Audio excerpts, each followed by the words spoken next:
Really, okay, we're really excited and looking forward for this question answer session. Didi, thank you so much. आप India में रहकर और jet lag थे और still you gave so much time to us. We're so grateful. Welcome. Radhe Radhe.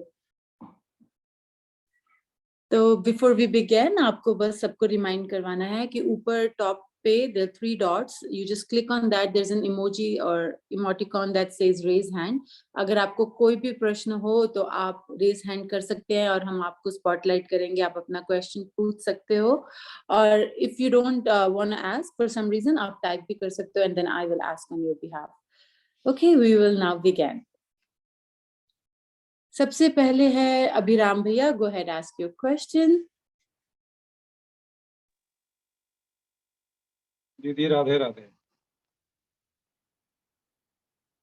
दीदी मेरा एक प्रश्न ये था कि हम सुनते आए हैं कि भक्ति मन से की हुई भक्ति कभी नष्ट नहीं होती, वो कैरी ऑन होती है। तो ये तो बड़ा अच्छा है, उत्साहवर्धक है कि जितना हम कर पा रहे हैं वो हमें मिलने वाला ही है, कभी नष्ट नहीं होगा। इस जन्म में मिल जाए तो बहुत 100% हो जाए, बहुत अच्छा, नहीं तो अगले जन्म में तो मिलेगा। आपका प्रश्न क्या है? यही इसी के साथ प्रश्न है। लेकिन एक जगह हमने ये भी देखा पढ़ा है कि यदि कुसंग हो जाता है किसी कारणवश तो वो भक्ति 0/100 हो जाती है, तो वहाँ सारा उत्साह ठंडा पड़ जाता है। वो इसलिए कि कुसंग तो हो ही जाता है, कभी अपनी चूकवश तो कभी सामाजिक पारिवारिक सरकारी ताने बाने में हो ही जाता भक्ति है जो है जी, एकदम 0 पर आ जाती है। हर कुसंग से नहीं, कुसंग से व्यवधान पड़ता है। अगर आप जी। भक्ति भी करते जाओ, कुसंग भी करते जाओ, तो जितना कमाया उतना गमाया, तो आपकी जी। प्रोग्रेस बहुत स्लो होगी। और जो 0 वाली बात है वो तो है भावोप्य भाव मायाति कृष्ण प्रेष्ठा पराधता।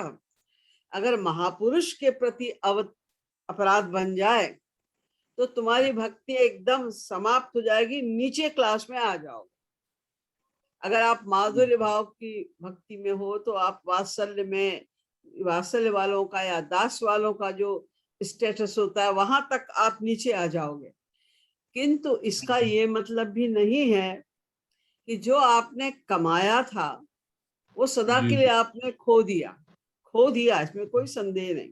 जैसे कोई करोड़पति हो, उसकी बहुत बढ़िया कोठी और तमाम प्रॉपर्टीज हैं, उसको जेल हो जाए तो अपराध की सजा जब तक भुगत रहा है वो जेल में, तब तक उसकी कोई प्रॉपर्टी पे कोई अधिकार नहीं है, कोई प्रॉपर्टी का वो कोई लाभ नहीं ले पाता, एंजॉय नहीं कर सकता। किंतु जेल से छूटने के बाद उसकी प्रॉपर्टी फिर उसकी प्रॉपर्टी। ऐसे ही जब हमसे अपराध बन जाता है गुरु के प्रति, किसी महापुरुष के प्रति, बहुत बड़ा नामा अपराध है, इसलिए हमारी भक्ति एकदम नीचे आ जाती है। लेकिन जब हम रोकर उसी महापुरुष के चरणों में रोकर प्रार्थना करते हैं, क्षमा मांगते हैं हृदय से, और जब हमारा अपराध गुरु की कृपा से ही, महापुरुष की कृपा से ही क्षमित हो जाता है, तब हमें अपनी कमाई फिर मिल जाती है। अच्छा, एक दूसरा प्रश्न है कि इसीलिए भक्ति को अमृत स्वरूपा कहते हैं। वो मरती नहीं, कभी समाप्त नहीं होती, छीन ली जाती है। अच्छा, तो इसका अर्थ ये हुआ कि अगर अपनी भूल से या किसी कारण से मतलब कुसंग हो जाए, बड़ा नहीं, नवा अपराध नहीं, तो वो उसका सिर्फ स्पीड मतलब बाधित होगा, यही इसका खत्म हो जाएगी। और आपकी भक्ति भी उस समय, जो भक्ति का आपको लाभ मिल रहा है, जहां तक आपने, मान लो आपने 70% भक्ति भी कर ली है, तो आपको बहुत कुछ मिल जाएगा, सात्विक भाव भी उदित होने लग जाएंगे, बहुत कुछ मिल जाता है, वो सब छिन जाएगा। बिल्कुल एक साधारण भक्त की तरह आप हो जाएंगे, साधारण साधक की तरह हो जाएंगे। किंतु वो उसका मतलब ये नहीं है कि वो सदा के लिए छिन गया। वो गुरु के चरणों में क्षमा मांगने से, हृदय से क्षमा मांगने से वो फिर प्राप्त हो जाता है। नहीं, मेरा प्रश्न ये है कि जैसे सामाजिक उसमें हम रहते हैं तो किसी ना किसी कारण से कुसंग हो ही जाता है। सरकारी व्यवस्था ऐसी है, समाज में व्यवस्था ऐसी है, हम ना चाहते हैं फिर भी कुसंग हो जाता है। कुछ किसी से बातचीत में ऐसा मतलब नहीं, वो जो तो आपके छोटे मोटे कुसंग होते रहते हैं, पर वही मैंने अभी भी पहले में यही तो ही बताया आपको ना, कि जी कमाया जी गमाया कमाया गमाया वो चलता रहता है। आपकी स्पीड कम हो जाएगी निश्चित रूप से, अगर आप, इसीलिए तो कहा गया कुसंग से बचो। जितनी आप जी साधना करेंगे और सावधान रहेंगे, उतना आप कुसंग से बचेंगे।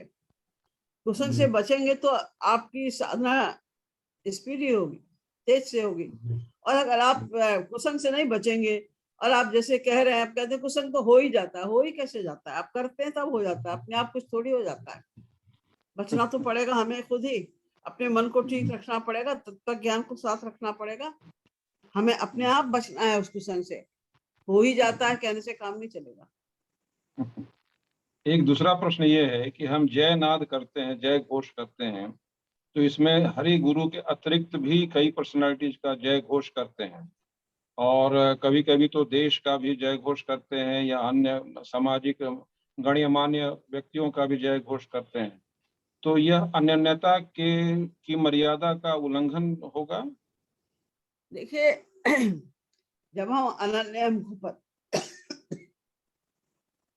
हमें पता हमें अनन्य है होना है, तो ये देश की भक्ति, यहाँ तक तो लोग महात्मा गांधी की जय और इंदिरा गांधी की जय भी बोल दिया करते हैं। पॉलिटिक्स वाले तो निरे भ्रष्टाचारी ही होते हैं, उनकी भी लोग जय जयकार करते हैं, तो ये तो मूर्खता की बात है। जब आपको एक फिलॉसफी मिल गई, आपको पता चल गया आपको करना है, तो आप क्यों करेंगे देश की जय और इसकी जय उसकी जय? आप जो करेंगे वो श्री कृष्ण के लिए करेंगे, बस हरि गुरु के अतिरिक्त और कुछ नहीं करना है। और जो आप दूसरे किसी की जय पर्सनालिटीज हैं, करेंगे तो उसका ध्यान तो आएगा ना, किसी और का ध्यान आना, किसी और से प्रेम होना, यही तो अनन्यता में बाधक है। और केवल श्री राधा कृष्ण हरि गुरु में ही प्रेम होना, उनसे ही अटैचमेंट रखना, यही अनन्यता है। जी जी दीदी, धन्यवाद। राधे राधे। राधे राधे। दीदी नेक्स्ट क्वेश्चन इन्होंने टाइप करके पूछा है कि वे अपने ब्रदर के साथ रहते हैं और उनके पेरेंट्स भी उनके साथ में ही रहते हैं। कोविड की वजह से यूएस में 2 साल हो गए और अभी वृंदावन में प्रेम मंदिर में रूम भी है, और पूछना चाह रहे हैं कि हम ऐसा क्या कर सकते हैं कि उनका टाइम यूज में आए, और वो और अपने पेरेंट्स को मतलब इस समय क्या करना चाहिए कि कोविड में सिर्फ अपने भाई के घर रहना चाहिए या अपना परमानेंट प्लेस पेरेंट्स को प्रेम मंदिर में ही मूव हो जाना चाहिए ताकि उनका समय वेस्ट ना हो। ओ दीदी आप म्यूट हैं शायद, आप दीदी आप म्यूट हैं, आप सुन नहीं पा रहे हम आपको। बस वही हमें करना है, इसके अलावा हमें कुछ नहीं करना है। अपना समझ लो, ये तुम्हारा किस तरह हिसाब बैठेगा। सॉरी दीदी आप म्यूट थे जब आप पहले बोल रहे थे, तो आपको आप सुन नहीं पाए।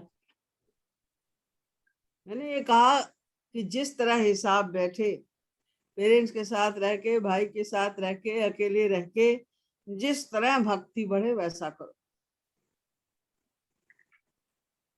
ठीक है दीदी, थैंक यू दीदी। The next question is from Sanjay Kumar. Sanjay भैया go ahead ask your question. Sanjay Kumar आप पूछ सकते हैं। राधे राधे।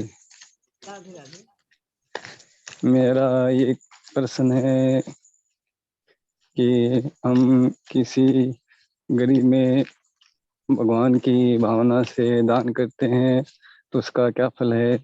मंदिरों में देते हैं, किसी भागवत कथा में, जागरण में। आप जो जगह जगह दान करते हैं, इसके मतलब आप अनन्य नहीं हैं। एक भरोसो, एक बल, एक आस विश्वास। जब आपकी एक जगह निष्ठा है, आपने किसी को गुरु बनाया हुआ है, तो आपका तन, आपका मन, आपका धन, सब कुछ एक जगह ही अर्पित होना चाहिए। सब जगह से वाहवाही लूटने की आवश्यकता नहीं है। होता है। अब नहीं, पहली बात तो, अगर आप मैं महाराज जी के सिद्धांत को मानते हैं, पढ़ते हैं, तो आपको केवल भगवत संबंधी जो विषय है उनको करना चाहिए। भागवत की कथा वगैरह आप सुन भी लेंगे तो कोई असर तो पड़ने वाला है नहीं। हमें तो मैं कीर्तन करना है, आंसू बहाना है भगवान के लिए बस। जगह जगह जाने की आवश्यकता नहीं है, जगह जगह सुनने की आवश्यकता नहीं है। महाराज जी के सिद्धांत को पढ़िए, उसको फॉलो करिए।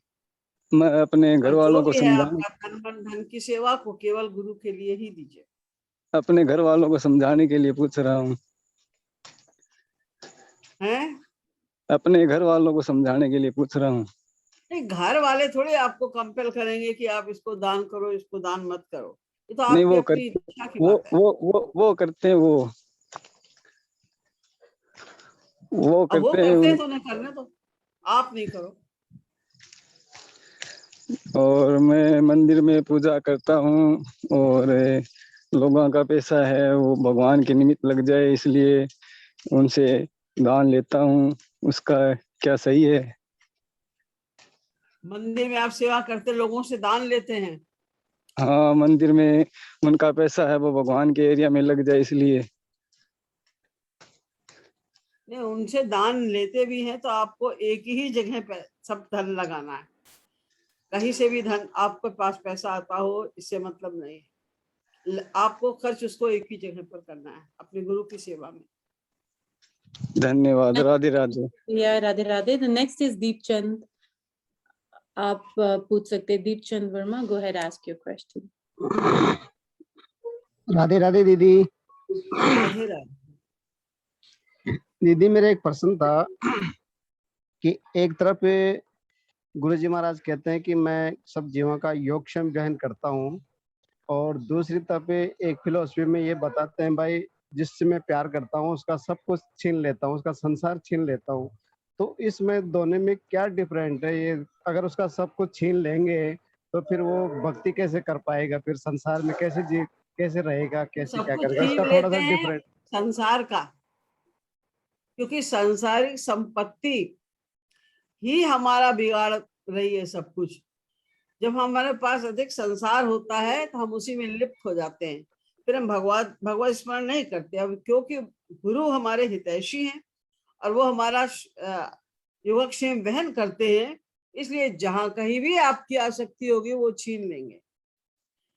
आपका मन है, जैसे एक माँ, अगर बच्चा खेल में बहुत बिजी है, किसी खिलौने के साथ में इतना बिजी हो गया है कि वो कह रही है खाना खा लो, खाने का टाइम हो गया, दूध पी लो, वो सुनता ही नहीं है। तो माँ चुपके से उसका खिलौना छीन के छुपा देती है कहीं, ताकि अब उसको याद, खाली होगा तो अब उसको याद आएगी कि हाँ हमें भूख लगी, हमारा खाने का टाइम है, अब वो खाएगा खाना।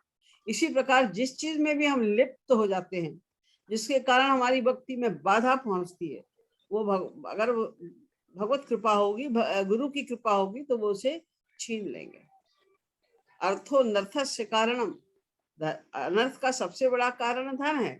इसलिए भगवान ने यही कहा, यस्याहमनुगृह्णामि हरिष्ये तद्धनम शनै। धनम से मतलब सांसारिक संपत्तियां जितनी भी। जी दीदी नेक्स्ट क्वेश्चन है, वो पूछ रहे हैं कि अगर अम्मा जी में माँ का भाव ना बने तो क्या हम उनमें सखी भाव बनाकर और महाराज जी में प्रियतम भाव बनाकर भक्ति कर सकते हैं? अम्मा जी में कौन सा भाव? माता का भाव ना बने तो क्या हम सखी भाव बना सकते हैं उनमें? इस संसार में रहकर संसारी जीव के लिए यही उचित है कि उनको हम माँ माने, क्योंकि गुरु जो होता है वो सर्वस्व होता है, पिता के समान होता है। इसलिए जो गुरु माता है, गुरु की पत्नी को माँ की तरह ही मानना चाहिए। श्री महाराज जी में आप कोई सा भी भाव बनाएं उसमें कुछ गलत नहीं है, लेकिन अम्मा में माँ का भाव ही बनाना चाहिए। Thank you, Didi. The next question is from Piyush Rathore. Piyush, go ahead, ask your question. Radhe Radhe माँ। राधे राधे।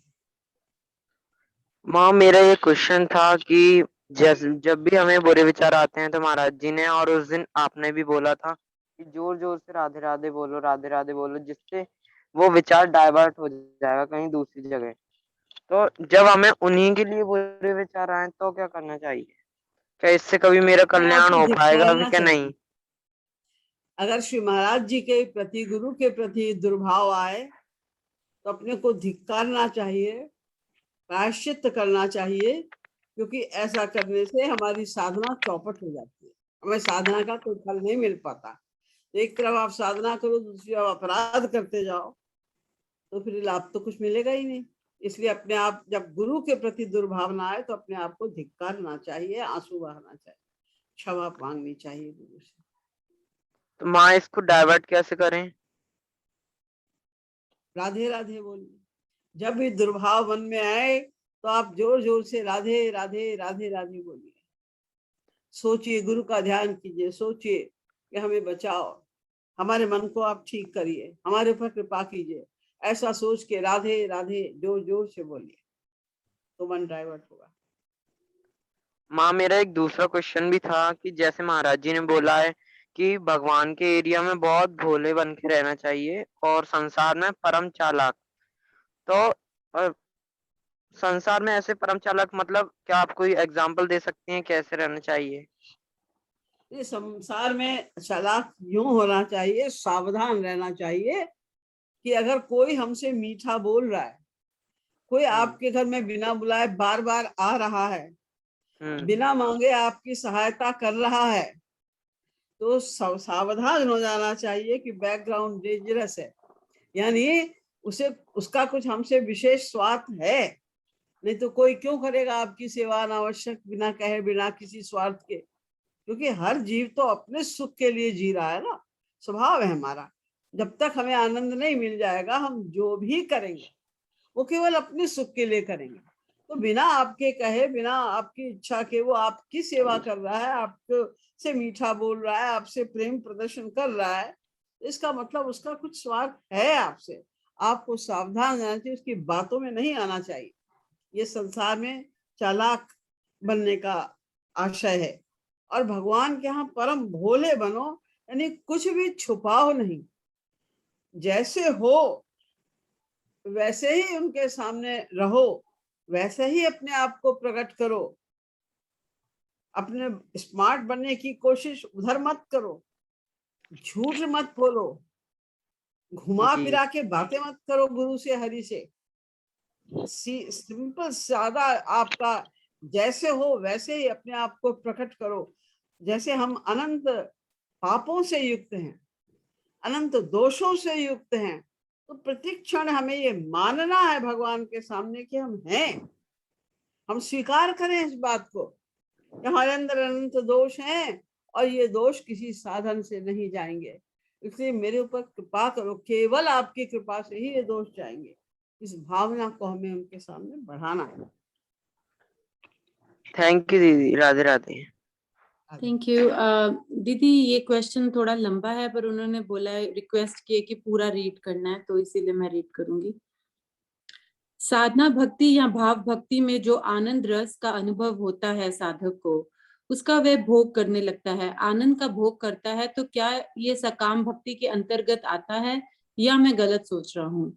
या यही चलता है, ऐसे ही प्रक्रिया है आनंद में, आनंद से ही स्मरण होता है, यही चले। साधना भक्ति या भाव भक्ति का जो सुख है, आनंद है, उसको आप भोग कह ही नहीं सकते।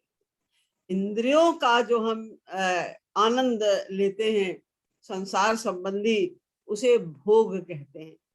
ये जो आपको भक्ति का आनंद मिल रहा है, वो चाहे साधना भक्ति का हो, भाव भक्ति का हो, प्रेमा भक्ति का हो, भक्ति का जो आनंद है वो तो विशुद्ध आनंद है। उस आनंद से तो मन की शुद्धि होती है, वासनाएं नहीं जागृत होती। तो अगर जो आप भक्ति कर रहे हो और आपको आनंद आ रहा है, तो स्वभावतः आप उस आनंद का लाभ तो उठाओगे, आपको आनंद का, उस आनंद का भोग तो आप करोगे ही। उसमें वासना की कहीं गंध भी नहीं होती, इसलिए वो अपराध नहीं है, उसमें कोई प्रॉब्लम नहीं। वो तो स्वभावतः होगा ही। जब आप भक्ति करोगे तो भक्ति का तो आनंद आएगा ही आएगा।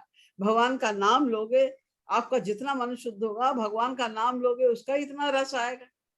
आप उनका रूप ध्यान करोगे, ढंग से रूप ध्यान होगा, उसका रस आएगा। उस रस के लिए ही तो हम साधना कर रहे हैं। वही तो असली आनंद है।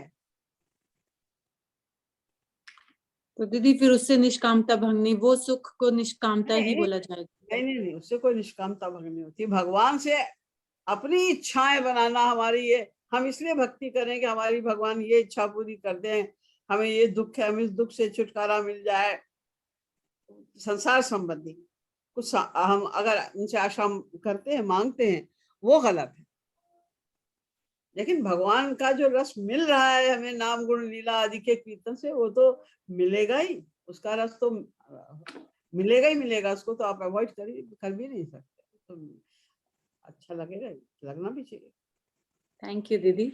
The next is Daisy Chhabra, आप पूछ सकते हैं अपना क्वेश्चन।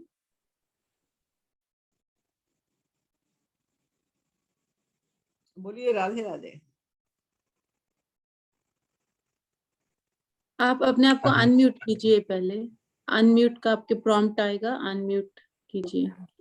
हाँ जी, राधे राधे दीदी, मैं पंजाब से बोल रही हूँ। पहली बार आपसे क्वेश्चन पुट कर रही हूँ, मुझे थोड़ी सी परेशानी हो रही थी। हाँ जी, मैं पूछ रही थी, ये जो हम श्रृंगार की सेवा देते हैं, जैसे महाराज जी की होगी और राधा कृष्ण की, और जो हम बरसाना में देते, सॉरी इधर मनगढ़ में देते हैं सेवा, ये दोनों का फल एक जैसा मिलता है या कुछ कम या ज्यादा? आप अपने आश्रम में, गुरु के आश्रम में ही दे रहे हैं, एक को ही तो दे रहे हैं ना आप, चाहे वो मनगढ़ में दे चाहे बरसाने में दे, बात तो एक ही है। नहीं, ये परिचारिका हमारी दीदी है बठिंडा में, उनको हम दे रहे हैं। ऐसे मेरे ना बेटी की शादी हुई थी, वो श्रृंगार की उन्होंने सेवा मांगी थी तो मैंने दी थी। तो वो उधर जो राधा कृष्ण है वहां पे उन्होंने श्रृंगार की सेवा मैंने दी थी।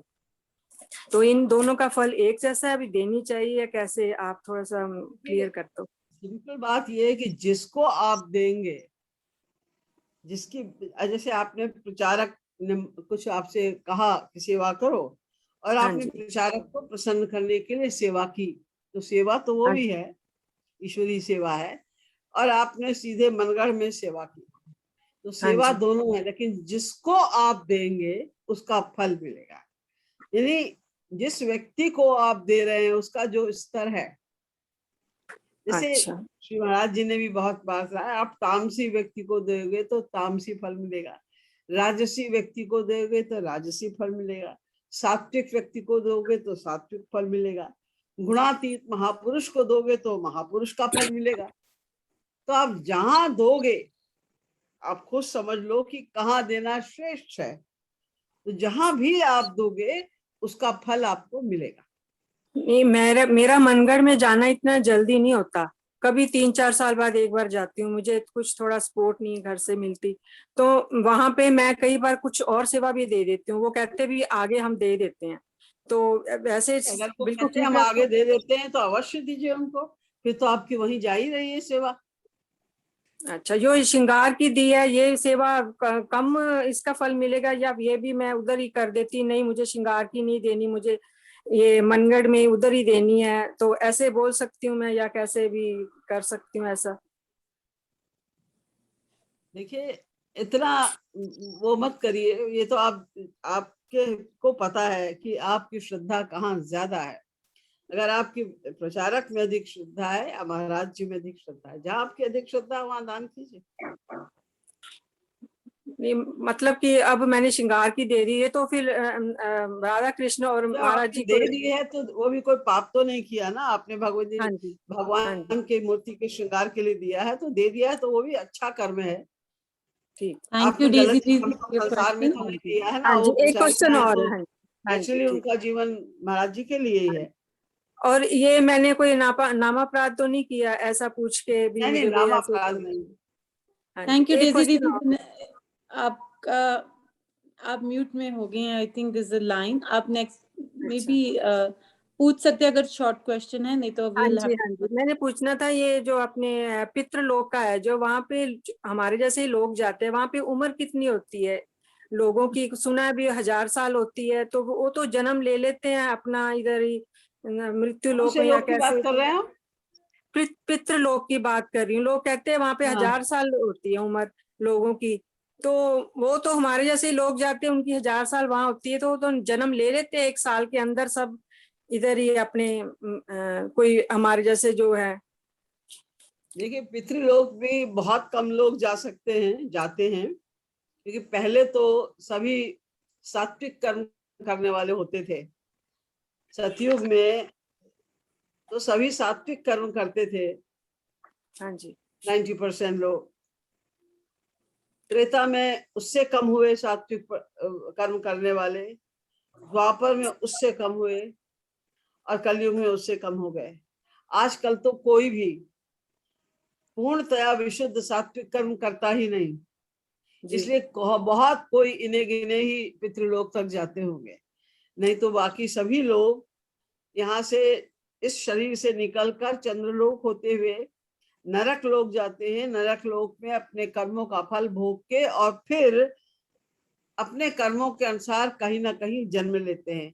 वो जन्म मनुष्य शरीर में भी हो सकता है, पशु पक्षी के शरीर में भी हो सकता है, या और भी किसी योनि में हो सकता है।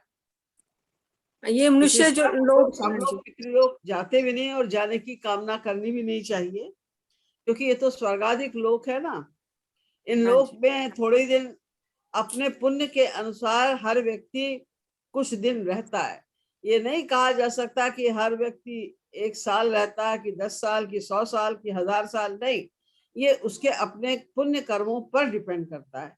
जिसके जितने पुण्य कर्म है उसके अनुसार वो उतने दिन पितृलोक में या किसी भी स्वर्गाधिक लोक में रहेगा, और उसके बाद फिर वो 84 लाख में आ जाएगा। अच्छा ठीक ठीक। राधे राधे दीदी, thank you thank Radhe you दीदी।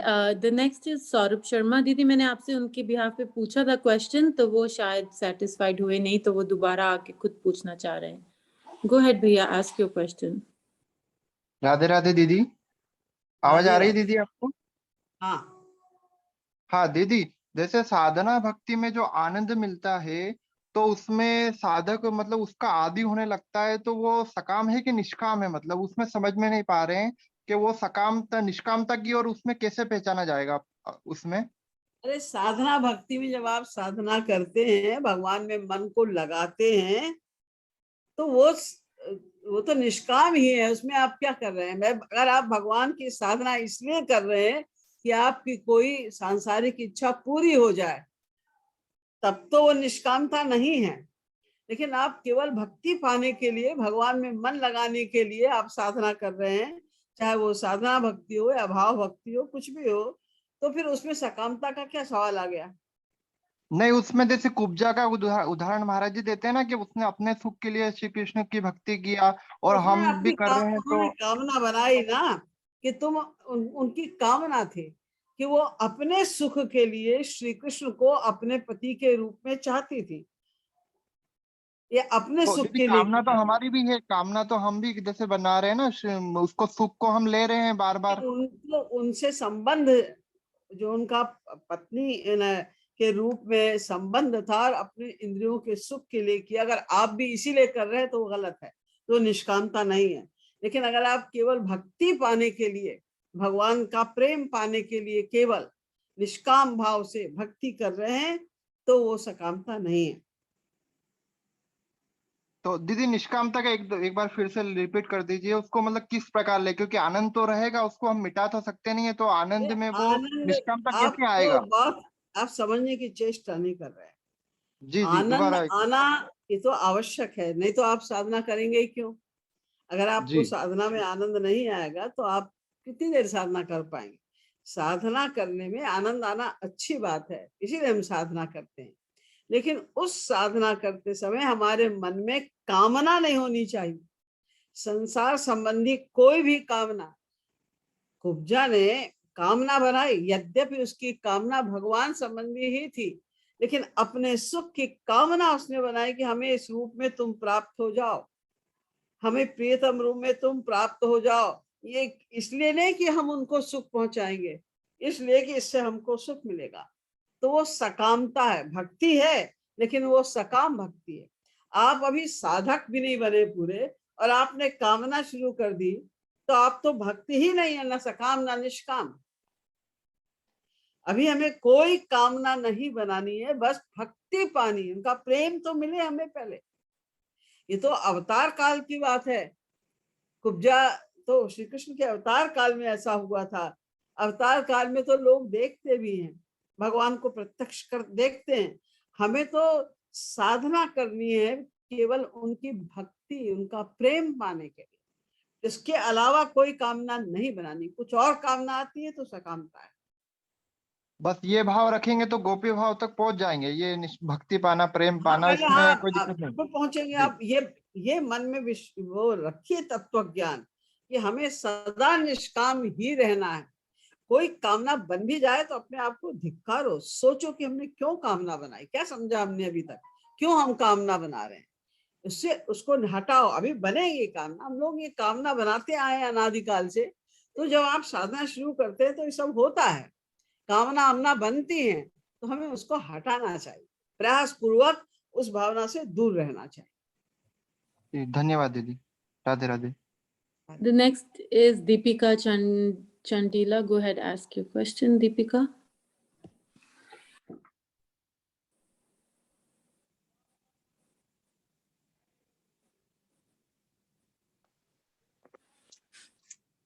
बोलिए दीपिका। राधे राधे। राधे राधे। मैंने माँ पहले भी कॉल किया था। मैं पूछ रही थी, मुझे आपके वहाँ पे श्री कृपालु महाप्रभु के वहाँ पे सेवा में रहना है, और मैंने फैमिली से भी पूछा है, इन्होंने मना कर दिया है, और मैंने दीदी से भी बात की थी। अब मैं क्या करूँ? कुछ मेरे निष्कामता में ये भी आ रही है कि जो गुरु आज्ञा दे वही करना चाहिए। अब मेरे खुद समझ में नहीं आ रहा है मैं क्या करूँ दीदी। कि घर में रह मैं के वहाँ आप पे भी नहीं साधना करिए और श्री महाराज जी या राधा कृष्ण के चरणों का ध्यान करते आंसू बहाइए और ये कहिए, उनसे प्रार्थना कीजिए कि हमें अपने चरणों में बुला लो, हमें इस संसार से छुटा, हमें हटाओ और अपने चरणों की प्रीति दो, बस। और कुछ नहीं कर सकते आप इसके अलावा। अपनी साधना बढ़ाओ।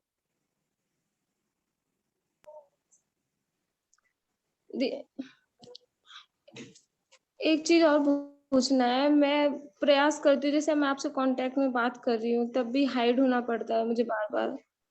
मैं मतलब साधना में मेरे बहुत ज्यादा विघ्न आती है।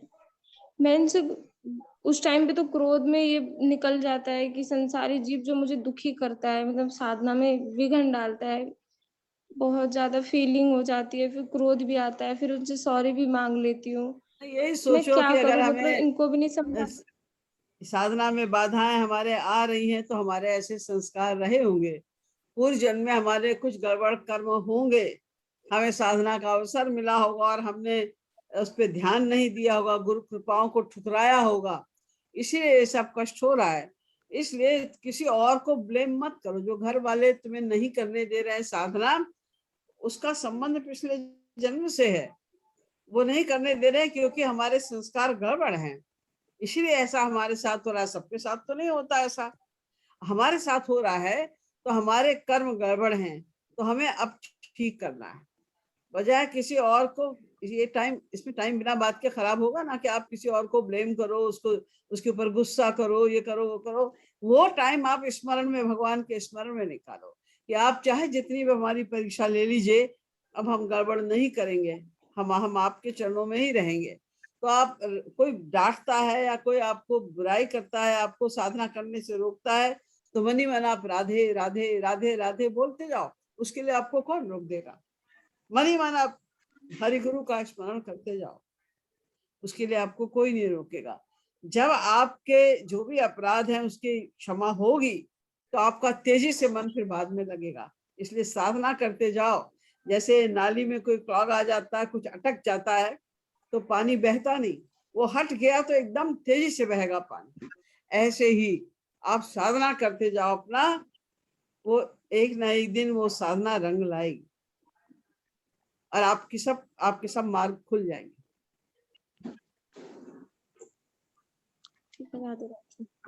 Thank you, Deepika. The next is Deepak Sharma. Deepak Sharma, bhaiya, go ahead, ask your question. Radhe Radhe दीदी। राधे राधे। दीदी, जैसे मैं ये पूछना चाहता हूँ कि जैसे जो मैंने प्राचीन पुराणों में पढ़ा है कि रिद्धि सिद्धियां ऐसी चीजें होती है जैसे भक्ति के मार्ग पे चलते हो तो सिद्धियां प्राप्त होती है या ऐसा कुछ आता है? तो और जैसे जो पुराने जो योगी लोग थे तो वो बिना आहार लिए कई वर्षों तक ध्यान में लीन रहते थे, तो ये बातें कभी कभी मुझे थोड़ा समझ में नहीं आती है कि ऐसा क्या है दीदी, बिना आहार लिए कैसे व्यक्ति? अलग अलग साधना है। योग की साधना करने से बहुत सालों के बाद, हजारों साल लग जाते हैं ये सब सिद्धियां प्राप्त करने में।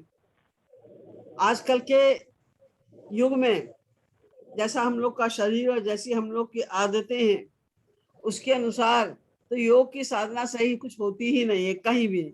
आजकल तो योगा का अर्थ है कि बस अपना एक्सरसाइज, थोड़े से आसन वासन सीख लो कि शरीर तुम्हारा ठीक रहे, बस।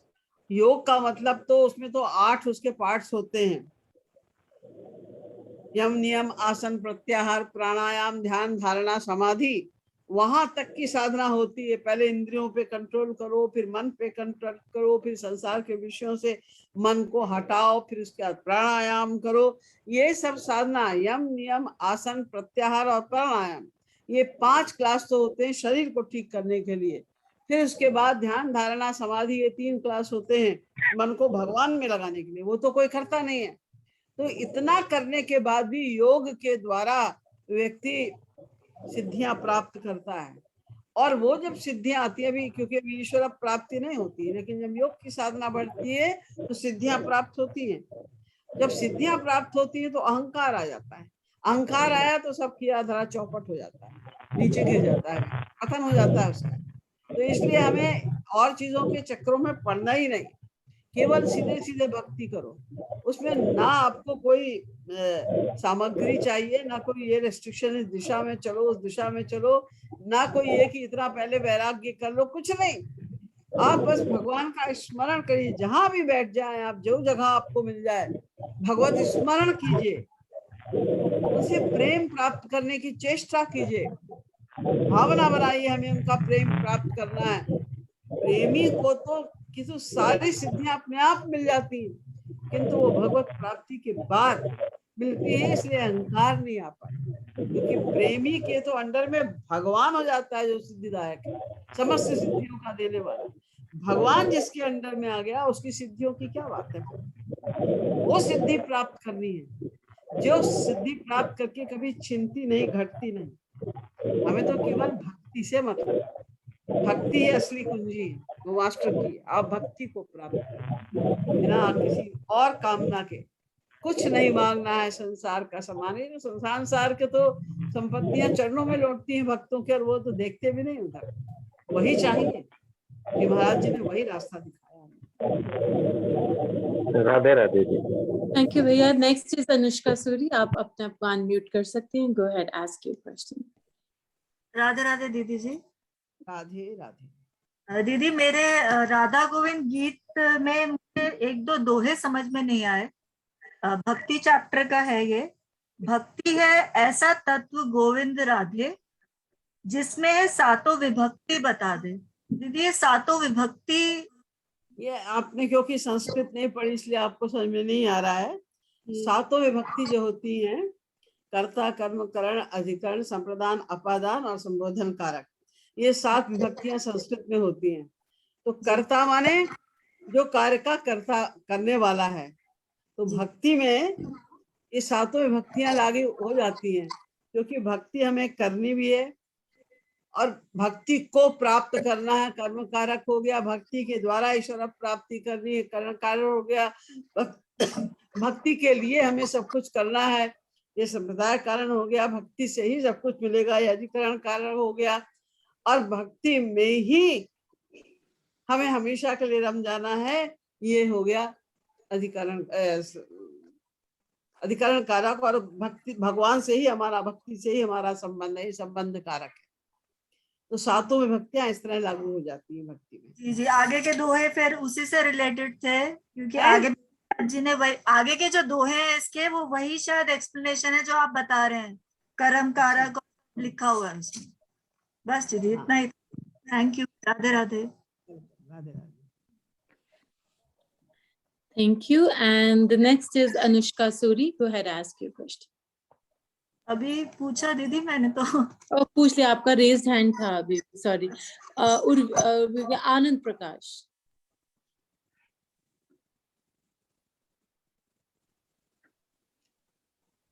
बोलिए आनंद जी। हाँ, राधे राधे दीदी, राधे राधे। राधे राधे। हाँ दीदी, आपका बहुत आभार, आपने साधना से टाइम निकाला है Q&A के लिए, बहुत आभार दीदी। हाँ दीदी, मेरा प्रश्न है ऐसा, वो एक्चुअली आपने पहले भी दे दिया है उत्तर, दान के रिलेटेड था, जैसे सेवा दान करते हैं ना,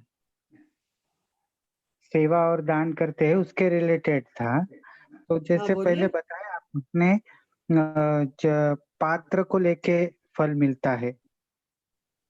हाँ, तो जैसे हमने अगर गुरु की सेवा की है तो हमको तो निष्काम सेवा ही करनी है, तो उसमें अगर पात्र देखेंगे तो वो सकाम हो जाएगा। क्यों आप पात्र देखेंगे सकाम क्यों हो जाएगा? पात्र को ही देना है, क्योंकि बाकी को अगर आप देंगे, देखिए अगर आपने कुपात्र को दिया, जो पात्र सही नहीं है, आपने अगर उसको दिया और आपने कोई दान किया और उसने उसको गलत जगह यूज कर लिया, पाप कर्म कर दिया उससे, तो जो पाप का फल होगा वो जितने % आपने मदद की है उसको पाप करने में, उतने % आपको भी उसका फल भोगना पड़ेगा। इसलिए कहा जाता है सुपात्र में ही दो। दान देना है तो केवल, और हमें क्या पता चलेगा कौन सुपात्र है कौन कुपात्र है? हम किसी को दान दे रहे हैं, हमें नहीं, हम अच्छा समझ के दे रहे हैं और वो गलत काम कर रहा है, हम नहीं जान सकते। इसलिए सीधे सीधे अपने गुरु के चरणों में जो है तन मन धन, ये तो आपने हर पुस्तक में हर ग्रंथ में पढ़ा होगा कि गुरु के लिए, भगवान के लिए तन मन धन देना है। तो आप धन को कहीं और देना क्यों चाहेंगे? तन मन, आपको तन भी देना है, मन भी देना है, धन भी देना है, तो कहीं और क्यों देंगे आप दान? हाँ दीदी, वो एक्चुअली मेरे को इसी में डाउट था। जैसे मैं मेरे रिश्तेदार में या दोस्त यार में पूछता हूँ कि आप संस्था को देंगे क्या कोई दान वगैरह ऐसा, महाराज जी की संस्था को या जो भी है, या तो बहुत लोगों का कैसा है कहना है, मतलब इसमें मत हो जाते हैं। उनका कैसा है, जैसे मंदिरों में लोग दान करते हैं, सोने का मुकुट चढ़ा दिया या कुछ चढ़ा दिया, तो वो तो मटेरियल हो गया, मतलब क्या कामना से क्या, उससे तो हमको कोई लेना देना नहीं, वो जानने दो, लेकिन वो एक मटेरियल हो गया। कुछ लोगों का मत है क्या हम गरीबों को दे देंगे, खिला देंगे, ऐसा कर देंगे, तो वो देखिए कुछ लोगों की भगवत मत की सेवा। बात छोड़िए, जो महाराज जी का मत है मैंने आपको बता दिया कि जो भी देना है, क्योंकि कहाँ आप दे रहे हैं उसका क्या यूज होगा आपको कुछ नहीं पता है, इसलिए सोचो ही मत। जो आपको जब अपना तन मन धन देना है तो ये धन का डिस्ट्रीब्यूशन क्यों, कि गरीब को दे दें कि अमीर को दे दें कि हॉस्पिटल में दे दें कि मंदिर में दे दें, क्यों दे दें कहीं, जब आपका है ही नहीं, अपना अपने को समर्पित करना है गुरु को, या आप अपने ही नहीं रहे, आपने अपने आप को गुरु के लिए समर्पित कर दिया, तो तन आपका नहीं है, मन आपका नहीं, धन कहाँ से आपका हो गया? जिसको चाहे आप उसको दें। तो आपने दिया है गुरु को अपना जीवन, तो तन मन धन दे ही दिया, अब आप उसमें से कैसे निकाल सकते हैं? जी वो तो ये हमको तो ये गुरु बात है हो गई ना इसलिए। कि गाय तो हम आपको दान करते हैं कि दूध पूरा इसका आप हमें रोज दे देना, उस पर हमारा ही अधिकार रहेगा, ये क्या बात हुई? ये कैसा दान है? ठीक है, थैंक यू भैया। राधे राधे। दीपिका, आपका शायद रेज्ड हैंड दोबारा से आ रहा है, क्या आपको दोबारा क्वेश्चन पूछना है कुछ? ओके, गो अहेड, पूछिए, फिर आप अनम्यूट कर।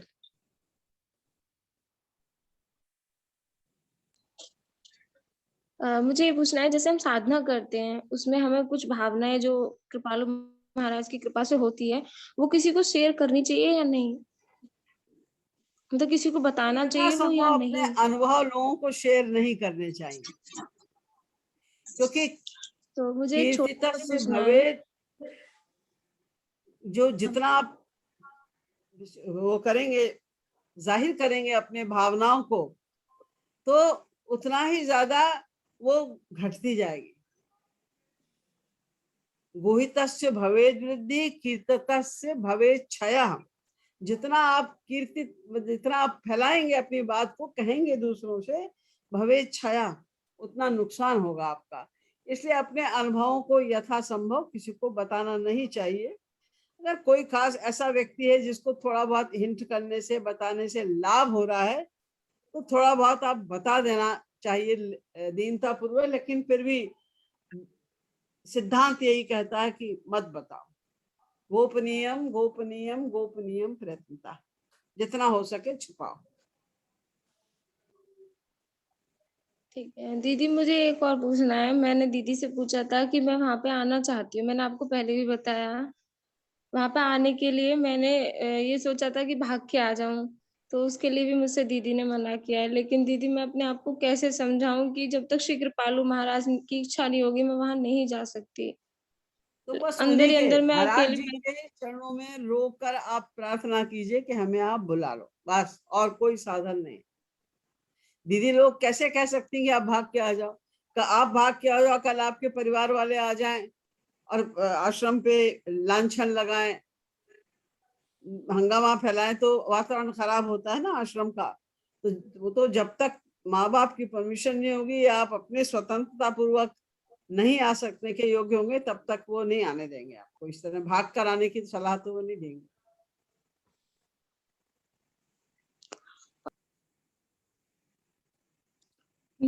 The next was Bharti.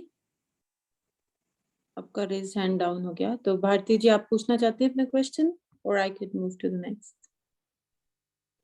Bharti Behera.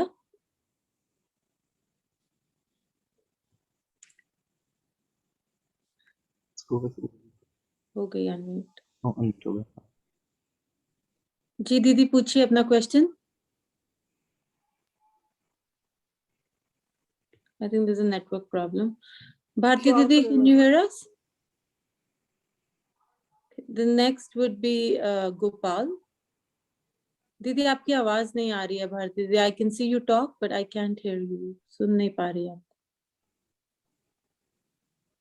तो आप अपना हेडफोन ठीक कीजिए, आपको मैं नेक्स्ट लेती हूँ इसके बाद। For now it's Gopal. So Gopal, go ahead, ask your question. भैया पूछिए। भैया अनम्यूट करो भैया। गोपाल जी आपकी आवाज नहीं आ रही।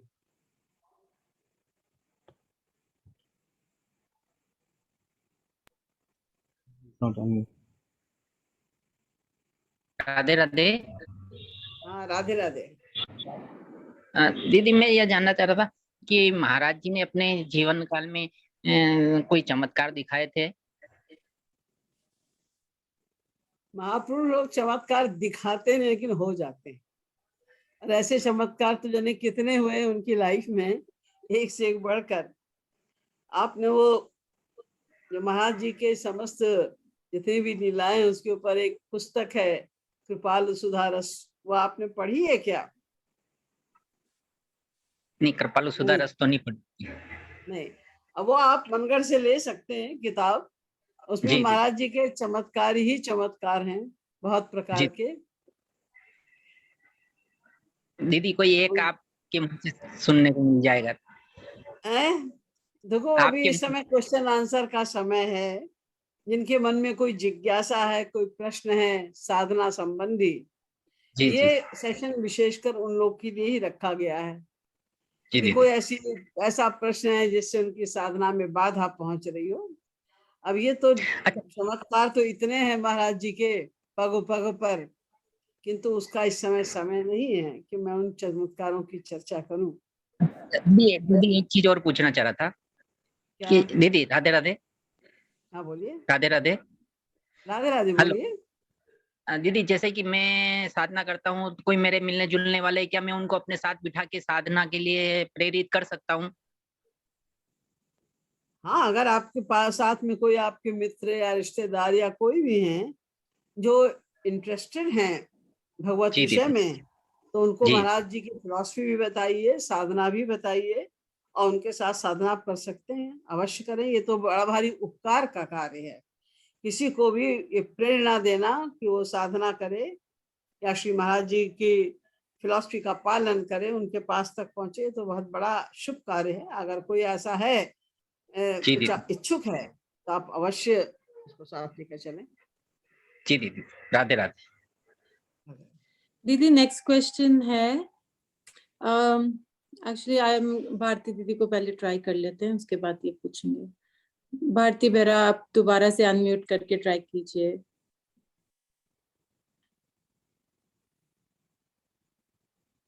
बोलिए भारती जी। कब से ट्राई कर रही हैं पर सुन नहीं पा रहे। आप म्यूट हैं, आप अनम्यूट करना पड़ेगा पहले।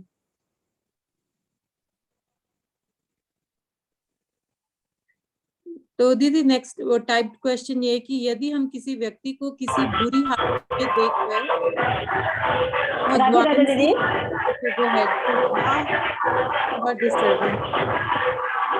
राधे राधे दीदी जी।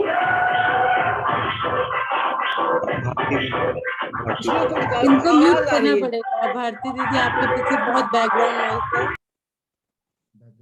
सॉरी भारती दीदी, आपके पीछे इतनी बैकग्राउंड आवाज है कि हम आपको सुन नहीं पा रहे हैं।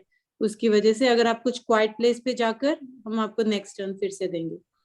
सो नेक्स्ट क्वेश्चन ये है दीदी कि यदि हम किसी व्यक्ति को किसी बुरी हालत में देखकर भगवान से प्रार्थना करते हैं कि हे भगवान ये ठीक हो जाए या इसकी परेशानी कम हो जाए, तो क्या ये सकाम है और क्या हमें ऐसा करना चाहिए या नहीं?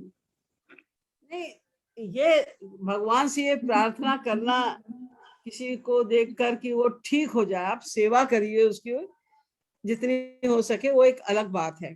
लेकिन ये क्या प्रार्थना करना है भगवान से कि वो ठीक हो जाए, क्योंकि ये तो जो बीमारियां वगैरह आती हैं, संसार के जो कष्ट आते हैं, वो तो अपने प्रारब्ध से आते हैं। वो प्रारब्ध भर तो उसको भोगना ही पड़ेगा। तो भगवान से छोटी सी चीज क्यों मांगना है कि इसको ठीक कर दो। आपसे जो सेवा हो सके उसको आराम पहुंचाने के लिए वो आप करिए, और ये सोच के करिए कि इसके अंदर भी हमारे प्रभु बैठे हैं, हमारे श्याम सुंदर इसके अंतःकरण में भी बैठे हैं, और मैं इसकी सेवा कर रही हूँ, मैं इसकी सेवा कर रहा हूँ, तो वो प्रसन्न हो रहे हैं देख के। उनका ये ध्यान करते हुए किसी की आप खूब सेवा कीजिए, मांगिए कुछ मत, ये ठीक हो जाए। अरे तुम्हारे कहने, तुम्हारे आज्ञा का पालन करेंगे क्या? वो प्रतीक्षा कर रहे हैं क्या कि तुम बोलो तो वो तो भगवान तो वैसे ही इतने दयालु हैं, ये किसी पर भी कोई कष्ट आने ही नहीं देते।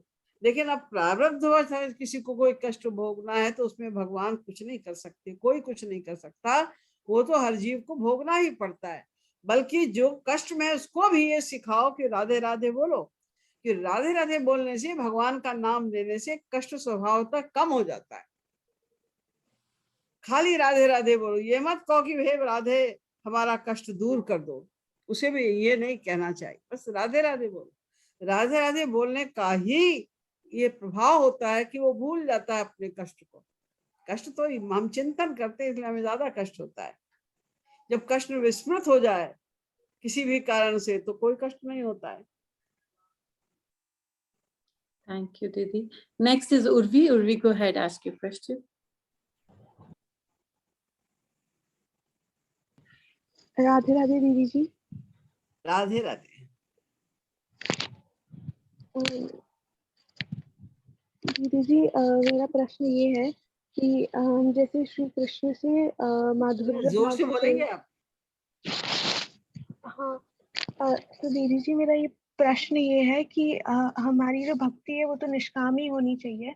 तो जो श्री कृष्ण से प्रेम है वो माधुर्य भाव से करते हैं, तो हम वो हमसे अगर वात्सल्य भाव से या सेवक भाव से प्रेम चाहे तो हम उन्हें दे सकते हैं। तो ये हमारे पास एक पॉजिटिव पॉइंट है।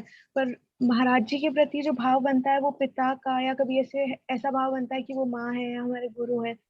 तो इससे अगर महाराज जी हमसे वात्सल्य भाव से या माधुर्य भाव से प्रेम चाहेंगे तो हम उन्हें नहीं दे पाएंगे। तो क्या ये भाव सर्वश्रेष्ठ नहीं है? और अगर नहीं है तो महाराज जी से किस भाव से प्रेम करना सर्वश्रेष्ठ रहेगा? गुरु के प्रति हम कोई सा भी भाव कभी भी रख सकते हैं, चाहे आप उनको उनके प्रति सख्य भाव रखिए, दास्य भाव रखिए, वात्सल्य भाव रखिए। अगर आपके मन में ऐसी इच्छा होती है या आप सोचते हैं कि महाराज जी हमसे चाहते हैं कि हम उनके प्रति वात्सल्य भाव रखें, तो ये सोचो, उनको छोटे से बालक के रूप में उनका स्मरण करो और सोचो कि वो हमारे पुत्र हैं, हम उनका खूब अच्छे से उनकी हम सेवा करें इत्यादि भावनाएं बनानी पड़ेंगी। तो किसी भी भाव से, जैसा भी भाव आपका स्वभावतः बने, जो भाव मन में तीव्र हो, उसी भाव से गुरु की उपासना करो। और कभी अगर ऐसा होता है कि आप जैसे मान लो माधुर्य भाव से भी उपासना कर रहे हो और आपके मन में दास्य भाव आ जाता है या वात्सल्य भाव आ जाता है, तो उसमें कुछ गलत नहीं है, क्योंकि माधुर्य भाव वाला पांचों भावों में जा सकता है। Thank you, Didi. We are running out of time and there's still a lot of raised hands. तो सबसे अब हम next is Chandan Kumar. Go ahead, ask your question. Radhe Radhe दीदी। राधे राधे दीदी, मेरा क्वेश्चन ये है कि हम लोग कभी जाते रहते हैं ट्रेन वगैरह में, तो श्री महाराज जी ने कहा है कि दान सही पात्र में दिया करो करके। तो हम लोग जब किसी लंगड़े लूले ऐसे अपाहिज आ जाते हैं या कोई भी आ जाते हैं कुछ मांगने को, तो हम लोग क्या करें, दें या ना दें? कभी ऐसा हो जाए कि आप देने के लिए मजबूरी से कोई मांगने आ गया है, तो जैसा कि मैंने अभी भी बताया कि दो भी तो भगवान का स्मरण करके सोचो, देते समय, देने के बाद नहीं, देने के पहले नहीं, जिस समय आप दे रहे हैं उस समय सोचो कि इसके अंतःकरण में भी भगवान विराजित हैं, और आप गुरु का स्मरण करके या भगवान का स्मरण करके आप उसको दो कि हम तो उन्हें प्रसन्न करने के लिए दे रहे हैं, वे इससे अवश्य प्रसन्न होंगे। ये भाव बना के आप दो। अगर आपको देना ही पड़ जाता है, कहीं कोई आ जाता है मांगने के लिए, तो गुरु भाव से यत् करोषि यदश्नासि यज्जुहोषि ददासि यत् तपस्यसि कौन्तेय तत्पुरुषो मदर्पणम। तो कहीं देना पड़े ददासि यत्, अगर कहीं देना भी पड़े तो तत्पुरुष मदर्पणम, भगवान का स्मरण करके वो दो। अच्छा, यानी भगवान को स्मरण करके देना है। क्या चीज? भगवान को स्मरण करके ही देना। हाँ, उनका स्मरण करके ही देना है, किसी को भी देना है। अच्छा, थैंक यू दीदी। Radhe Radhe. We're now out of time, but we have 2 minutes. तो हम दीपक शर्मा भी, आप क्विकली कुछ आपको पूछना है 2 minutes में, तो आप पूछ सकते हैं।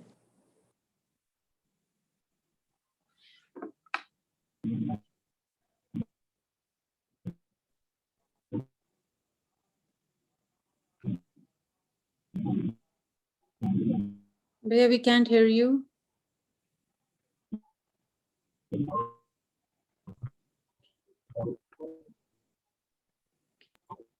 Next. Hello hello. भैया, go Radhe ahead, Radhe. ask question please. Radhe Radhe दीदी। हाँ, राधे राधे।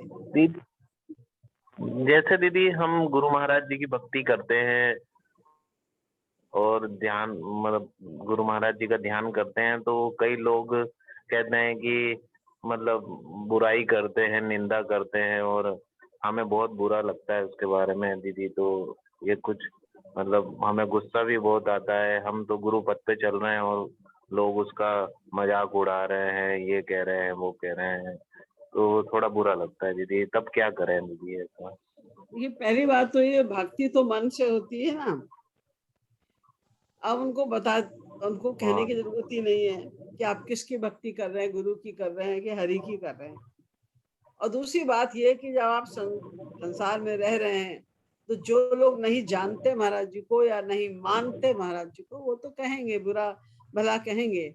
आप अरुचि दिखाइए, उनकी बात को सुनिए ही मत, परवाह ही मत करिए। यही पॉसिबिलिटी, और कुछ भी नहीं हो सकता है, क्योंकि लोग तो आके उटपटांग बोलेंगे जो जिनको नहीं अच्छा लगता। आप कुछ भी करें, अगर आप अच्छे रास्ते पर चलेंगे तो जो बुरे रास्ते पर चलने वाले हैं वो आपकी निंदा करेंगे। आप बुरे रास्ते पर चलेंगे तो अच्छे रास्ते पर चलने वाले आपकी निंदा करेंगे। निंदा तो कोई ना कोई करेगा ही आपकी, उससे घबराना नहीं है। हमें तो अपने लक्ष्य पर को साधे रहना है। कोई कुछ भी कहे, कुछ भी, कितनी भी निंदा करे, हमें अपना रास्ता नहीं छोड़ना है। ये दृढ़ निश्चय रखना है अपने मन में। और जो निंदा करते हैं उनका साथ छोड़ दो। तजिए ताही कोटि बैरी सम यद्यपि परम सनहि। कितना भी प्यार करते हो बात ही मत करो उन लोगों से, अरुचि दिखाओ उनके प्रति, समझ जाएंगे वो, फिर निंदा नहीं करेंगे, नहीं सुननी पड़ेगी आपको गुरु की निंदा। और आप कीर्तन भजन करते हैं, आप उनको बताओ ही नहीं कि हम उनका ध्यान कर रहे हैं, महाराज जी का ध्यान कर रहे हैं, राधा कृष्ण की भक्ति कर रहे हैं।